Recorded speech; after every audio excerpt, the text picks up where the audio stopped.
Every country that now hates the US more than it did 6 months ago. All the red countries, I guess, despise us more than 6 months ago. I like how we despise ourselves more than we did 6 months ago. The only outlier being Hungary, Belarus, Russia, Israel, and North Korea. Alright, I mean, let's be real. I don't think North Korea likes us more than they did 6 months ago. But who knows? Maybe there'll be a second meeting. I wish this map had a two-tier system though. Like, despises the US more than it did 6 months ago, and then really despises the US more than it did 6 months ago. I definitely would put Canada on that list. Also definitely Greenland and, well, Denmark. Probably Mexico, probably Panama. I'm trying to think. There's got to be one outlier. There's got to be one that's like, meh. I mean, because we slapped tariffs on all these countries, that maybe they all like do have a general -10 diplomacy hit if this was all like a strategy game. Yes, one of the only times we actually have data for Greenland. We also despising ourselves out here. Also, this doesn't mean Russia likes the US now. It still hates the US more than all of these, just not more than 6 months ago. Very good distinction.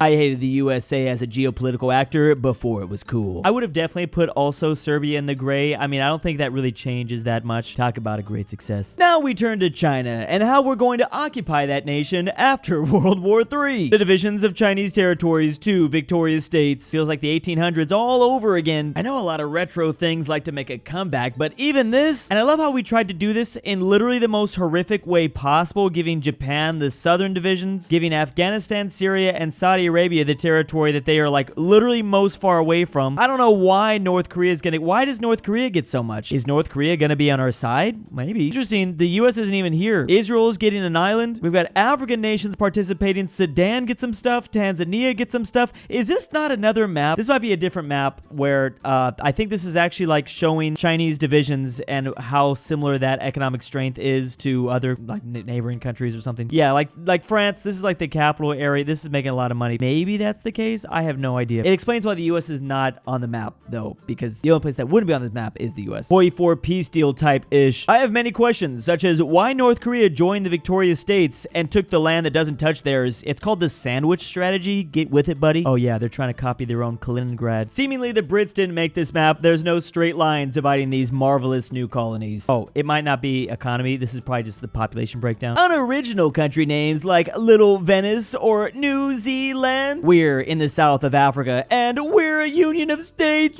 That versus more original names like the land of the rising sun, the moon's belly button, the land of honest men, also where the king lives. Mali and Burkina Faso, those are pretty epic. Also, Mexico, I had no idea that's what it's supposed to mean. I don't agree with Little Venice. Venezuela's fine, but yeah, for all the like former English colonies, you would think we'd be, I don't know, a little bit more original. I guess Canada and Australia sound kind of cool. You can't be original though when slapping new in front of your name. Like that literally goes against the definition. Here's a couple more for us. Land of the forests, the savior, holes, all from Central America. Here surrounded by water, rich coast, Costa Rica, many butterflies. Holes is more like depths. Honduras is basically the Netherlands. There's also Austria, East Reich, China, middle country, Australia, south place, and East Timor, east, Netherlands, low place. Oh, that's right. Canada does mean village. That's a pretty big village. Brazil, wood. To be honest, there are plenty of places all around the world that don't have the most original names when you really break it down. Chile, the hallway. Argentina, made of silver, not bad. Has anyone ever noticed Germany looks a little bit too densely populated? Why do they not take advantage of all this empty living space over here? I mean, there's definitely not a whole lot of empty living space out to the west, so of course they're gonna move east. Combine this poop post map though with German ethnicity that did actually live out east, well, before World War I and II, and you'll start kind of connecting a lot of dots. There were so many German settlements outside of Germany, and specifically out here in the living space land.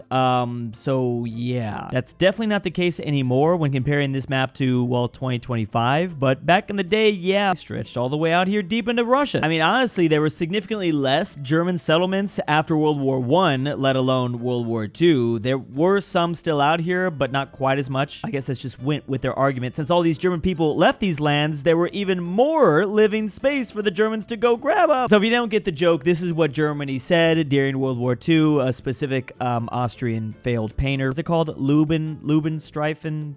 My German's so bad. Lebensraum. Lebensraum. It's an interesting concept, but I hate to break it to the Austrian leader of Germany at this time. There really isn't that much empty space. You're gonna have to take this land away from a lot of people. Maybe he knew that. He probably did. In fact, I think we found his Reddit account. He's probably like 144 years old, living in Argentina. That's actually a great idea. I wonder if anyone ever thought about it. Oh, true. They did try it. They didn't like the winter. All the modern day Germans thinking, here we go again. Guys, just look at how fertile this land is. We should start a civilization right here. I do gotta admit, it does seem like the perfect place to start maybe one of the first human civilizations ever. In the Fertile Crescent. We could perhaps call it Mesopotamia or something. I don't know. Look at lame Egypt. They only got one river. We're about to have Dos. I don't know about you, but I have a good feeling about this ancient civilization we're about to start. Perhaps we'll be eating lots of croissants, yes. Surely it'll be a very peaceful civilization. I mean, the major river valley in an area full of deserts will not encourage conflict over scarce resources at all. No, I gotta admit, if I got to choose any place on Earth where I'd like to start civilization back up again, it probably wouldn't be ancient Mesopotamia. I'm gonna be real with you. You know what? It probably wouldn't be ancient China either, though. I cannot trust that yellow river. Once that bad boy decides to move, I'm gonna lose the mandate of heaven. I'd much rather build out here in Egypt with a much more chill river, the Nile. Or to be honest, the Indus Valley seems pretty nice too. Can LGBT people serve in the army? We have to break down certain countries because there is a difference between LGB and LGBT. So in most of North and Western Europe, you can be LGBT and still serve in the military. Assuming this means military. Or can they only serve in the army? There's definitely a Navy joke I can make in here, but I don't know if I want to say it. Yeah, we're not going to pull up any pictures of that. In the light green, LGB people can serve. Once again, Portugal is very much Balkan. Italy being also kind of a little outlier here. Then in red, this is where, well, none of those people can serve. You're talking Belarus, Turkey, and Russia. And funny thing is, the only reason we're talking about this map is people were wondering who would win this hypothetical war. That's a tough one. Honestly, the red squad does look pretty good, we gotta admit. Only because it's Russia and Turkey. Normally, these are pretty big historic rivals. Light green doesn't look so good though, even though they're a solid chunk, just because they're smashed in between both sides. They're about to get eaten pretty badly. I think it just depends on who like takes over the most light green land. Obviously, dark green's gonna get Portugal, but after that, I don't know. Gays are obligated to serve in army in Russia if they have any health disorders, same as Turkey. The gayest army wins. Ah, how nice, Eastern Europe. You're going to war, but I like men. Okay, never mind. You could stay home. I mean, if that's all I gotta say to get me out, I'm not trying to go to the battlefield, you know. A real map of the world. When a politician says the international community, these are the only countries they're really talking about. I mean, the key thing is the politician has to be from one of these countries, of course. I'd argue South Korea should be included, but yeah, just Australia and New Zealand over this way. It is a thing though. I mean, when they say international community, it's basically just, hey, me and all my friends, me and my allies. If we're not friends, then, well, we don't really care all that much. You're not a part of my community. You're outside the community. Get out the club. I also think there's a little bit of like, if you're not going to provide that much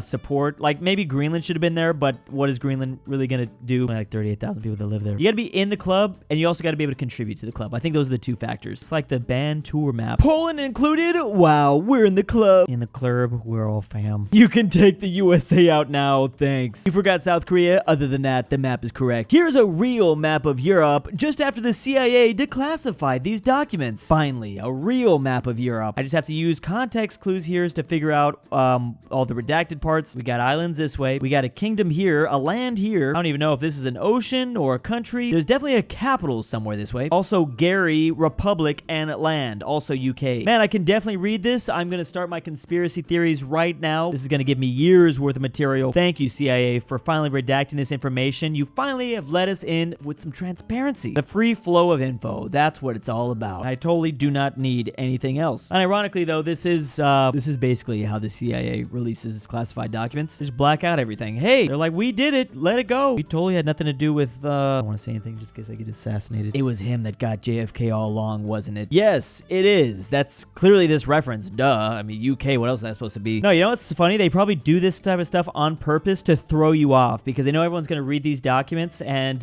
you know, things like this. Hey, look, this says UK, even though it's clearly not the UK, just to be like, you know, throw you off the trail, give you some breadcrumbs, send you over this way. Don't look at the real UK. I like how France was redacted. Me too, buddy. Me too. When you realize a ghast cries because it's trying to escape the nether. Wow, this is kind of horrifying and sad. Ghast is me, the nether in the Philippines. That was uncalled for, but all right. I hope you're not crying, buddy. It's gonna be okay. 250 likes almost? Come on, y'all. It can't be that bad. It's gonna be okay. What's crazy is this is not even the first person from the Philippines to comment that. Apparently everybody in the Philippines might be commenting about this. Chicken jockey. More random geography facts that you need to know. All the countries that touch the equator are in a straight line. Isn't that insane? You can literally draw a straight line over the map and match it up with all the countries that touch the equator as well. What are the chances? It's almost like the equator is a straight line. No, it can't be. Man, this is a freaky one. This is kind of blowing my brain. Imagine drawing an imaginary line over the equator, which is also an imaginary line. What the flip? Notice how Equatorial Guinea isn't there. That's the biggest travesty. These countries need to give all their territory to Equatorial Guinea just to make sure their name is correct. Countries that start with the letter A are all in a straight line. You can draw two parallel lines and all of the A countries will fall in between. We got America, we got Austria, we got Andorra and Albania and Algeria and Azerbaijan and Armenia and Afghanistan, Angola and Australia. That's crazy. These two lines also are not that far off. Maybe something like 10,000 miles or like 20,000 kilometers. Did they do this on purpose? What the flip? It's actually pretty crazy. Who knew they would do something like this? Almost like a glitch in the Matrix. What's even crazier are all the countries that start with a letter from the alphabet are all in a straight line too. Just any letter, any country that starts with a letter in their name, they all fall within these two lines. Man, who figured this out? What a genius. I even wrap my head around how long that must have taken. Argentina, clearly like, what the frick? It's not real, it's fake. Republica of Argentina, that starts with an R. There you go. Just goes to show you, you can fit anything on the map in a perfectly straight line if you make the line thick enough. That's my problem with like so many geography channels on YouTube. They're always like, everything fits in this line, or look at using this line, population density with this line. How big is the line? Tell me that first. Guess my origin country based off all the cities I can name off the top of my head. You named 47 cities with a total population of 4 million. They all seem to be in this rectangular shape too. What's over there? Is this a part of Serbia, Romania or something? Where could it be? Will this mystery ever be solved? Maybe they're part of the former Ottoman Empire or something. Yeah, North Macedonia. I could see that. Or East. Oh, East. Bosnia facts. Did you know in 1969, Bosnia invaded the entire world, but after some time they stopped because Bosnians are nice and they gave back every country their land. I've seen this with Turkey. I've seen this with maybe Serbia. I don't know if I've seen this with Bosnia. I also like the ultra rare Bosnia Bob playing ball. Maybe I have seen the Bosnia one. I'm not 100%, but Bosnia facts, follow for more. Why didn't the Arabs just annex this land? Were they too scared or something? This is kind of funny. This is the land that they needed, the last one. They did not complete, which ended up starting the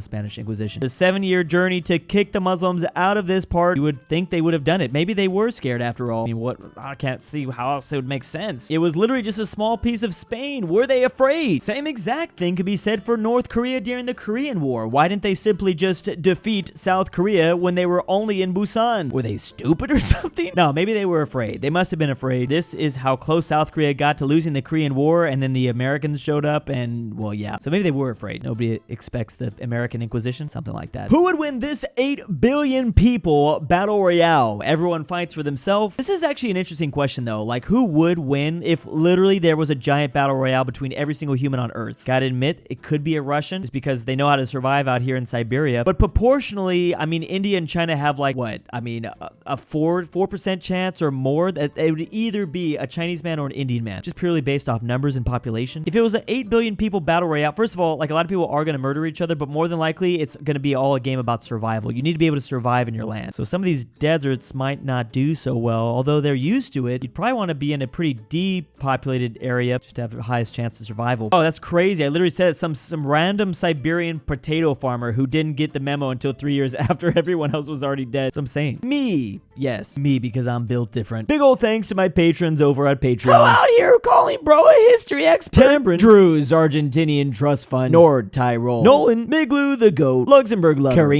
KirinoIsBestGirl, KingBearHaze, Fredrik Tibblin, DOOCHBAGGINS, Pavlik, Carmel Saida, AlexandertheTerrible. If you'd like your name here, check out that link in the description down below to patreon.com.